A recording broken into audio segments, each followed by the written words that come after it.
Servus zusammen, wieder schauen wir uns einen Axio 125Q an. Wir sehen können Vibrationen sehr niedrig, wirklich Top-Vibrationen, maximal 24 Meter pro Sekunde, was sie fix gemessen haben.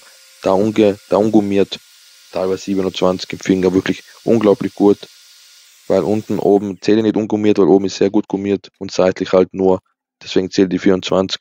Mit Schleifteil natürlich wird es ein bisschen mehr, was mir eben gefällt, sehr leicht, 1,58 Kilo, Vibrationen sind niedrig, Griff ist sehr schön gummiert. Auch der Griff ist relativ dünn und angenehm von der Dicke her, unten wo man greift. Also wirklich muss ich sagen, von der Haptik, von der Optik, von der Vibration, top Winkelschleife, also wirklich sehr, sehr schön. Hat mir wirklich sehr gut gefallen. Von der Leistung ist ein anderes Thema, das ist ein bisschen schlechter, aber dafür wirklich von der Handhabung her, vom Gefühl beim Arbeiten, wirklich wunderschöner Winkelschleifer, gefällt mir wirklich gut. Was mir auffällt, relativ lange bis er ausgeht. Und der Ton ist auch relativ angenehm mit 84 dB, aber wenn man Scheiben drauf tut, ist die Scheibe extrem laut. Das macht dann kaum einen Unterschied, ob er eben leiser ist oder eben lauter. Aber sonst wirklich gefällt mir extrem gut von der Handhabung. Aber die Leistung schauen wir uns natürlich dann gleich mal an. Schauen wir, wie lange er braucht zum Ausgehen. Ja, und braucht ein bisschen länger als die meisten, 2,41 Sekunden mit Schleifteller 8. So, da schauen wir uns den eigenen Axio maximalen Lasttest an. Theoretisch kann man das auf Watt umrechnen, weil ihr habt gesehen, Bosch 18V10 hat ziemlich genau 1000 Watt. Wer kennt den Kanal Tools testet, empfehle euch bitte, schaut euch den an, wenn ihr sowas Scheides sehen wollt. Also wirklich sehr schöne Tests, sehr professionell, also unglaublich einfach, was der macht. Da hat er die Winkelschleifer getestet, verschiedene, und kommt beim 18V10 auf ziemlich genau 1000 Watt. Beim 18V8 800 Watt. Das heißt, Bosch ist sehr ähnlich. Einzel gibt 700 Watt an. Das muss ich umrechnen. Ich glaube, das stimmt nicht ganz. Ein bisschen weniger wird er schaffen. Aber ich habe auch mit einem 2 Ampere-Stunden Akku getestet. Einzel sagt ja, der Zweier schafft 450 Watt. Wenn ich das Gewicht umrechne, dann werde ich sehen, wenn ich mit dem Zweier. So, auf was für Rechnung komme ich? Also, wenn ich den Zweier hernehme, komme ich auf grobe 400 Watt, 390 umgerechnet. Wenn ich den 6er nehme oder den 8er, bin ich bei 620 Watt circa. Ich glaube, das wird ungefähr stimmen. 700 Watt haben es ein bisschen übertrieben, nehme ich an. Muss nicht sein. Aber wenn ich es umrechne, ist es so. Aber natürlich kann ich nicht hundertprozentig sagen, weil ich habe kein Gerät, was genau die Wattzahl misst. Aber wenn ich es umrechne und das stimmt mit dem 1000 Watt Bosch, wenn ich das umrechne, dann ist es halt so. Dann komme ich eben auf 620 Watt. Kann ich mir vorstellen, dass es ungefähr bei dem Bereich ist. Wahrscheinlich 700, wenn ihr die besten Werte nimmt, maximal. So, da schauen wir uns den Schneidetest an. Ihr habt schon an der Wattzahl gesehen, also ich habe es umgerechnet, 615 Watt grob, wenn man das so umrechnen kann. Kann schon sein, dass der eine ein bisschen übertreibt mit 700 Watt, aber ja, wie ihr sehen könnt, die Zeiten seht ihr, zweiter Schnitt 8,67 Sekunden. Leider ist es nicht extrem viel schneller als die anderen, als die 1815 2LI oder 1815 QLI, die mit dem Bürstenmotor, aber ja, bester Schnitt, 6,9 Sekunden, der dritte. Würde ich viel mehr drücken, glaube ich, würde ausgehen.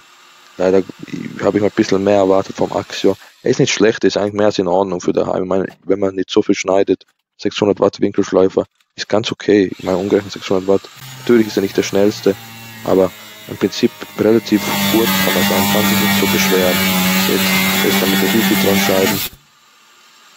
Aber das Problem ist, glaube ich, habe gar nicht richtig abkühlen lassen, deswegen zähle ich die ganzen schneidet das jetzt nicht mehr, weil je heißer das wird, desto schneller geht es durch. 4,68 mit so wenig Kilo schafft er sicher nicht. Das heißt, es wurde einfach sehr heiß. Die Hilfe schauen natürlich gut, aber ja, das wurde einfach extrem heiß, weil ich so schnell hintereinander geschnitten habe. Die zähle ich gar nicht. So, kommen wir zum Fazit. Also, wo ist er ungefähr platziert? Vom Geschwindigkeit ist er sogar unter dem 115, 1815 sollte er heißen. Ich habe mich verschrieben, aber vom Normalen. Aber trotzdem muss ich sagen, von der Handhabung her, ich finde den eigentlich auch nicht schlecht. Ich finde den eigentlich ganz gut, den 1815. Aber er geht definitiv viel schneller aus. Das merkt man am Gewicht, 6,23 Kilo statt 7. Ist eigentlich kein riesiger Unterschied, wahrscheinlich um die 100 Watt Unterschied. Aber ich weiß nicht wieso, aber der geht dann doch relativ schnell aus nach ein paar Versuchen der maximalen Last. Aber was ich sagen will, ist definitiv, ist er bei weitem nicht der stärkste. Er ist so relativ schwach, muss man sagen, aber er erledigt die Aufgaben, wenn man dann doch schneidet, ganz okay. Also im Schneiden ist er ganz okay, natürlich weit weg von den anderen, von Bosch zum Beispiel, Universal Grind, Advanced Grind. Wenn man die Leistung braucht, muss man zu denen greifen, wenn man was Günstiges haben will. Seht auch, Bosch GWS 18V10 ist schneller als die Hilti. Und ja, also was will ich dazu sagen? Einfach von der Handhabung her extrem gut. Vibrationen sind sehr niedrig, Lautstärke ist sehr angenehm, der Griff ist super, nur die Leistung fehlt ein bisschen. Wer mit dem leben kann, ist es ein sehr schöner Winkelschleifer. Wer nicht übertreibt mit Druck oder nicht riesige Aufgaben macht, kann mit dem wirklich schön arbeiten, mit einem bürstlosen Motor, relativ gute Ausdauer wird man haben, kann zu hohen Akkuverbrauch. Ich finde den wirklich ganz gut.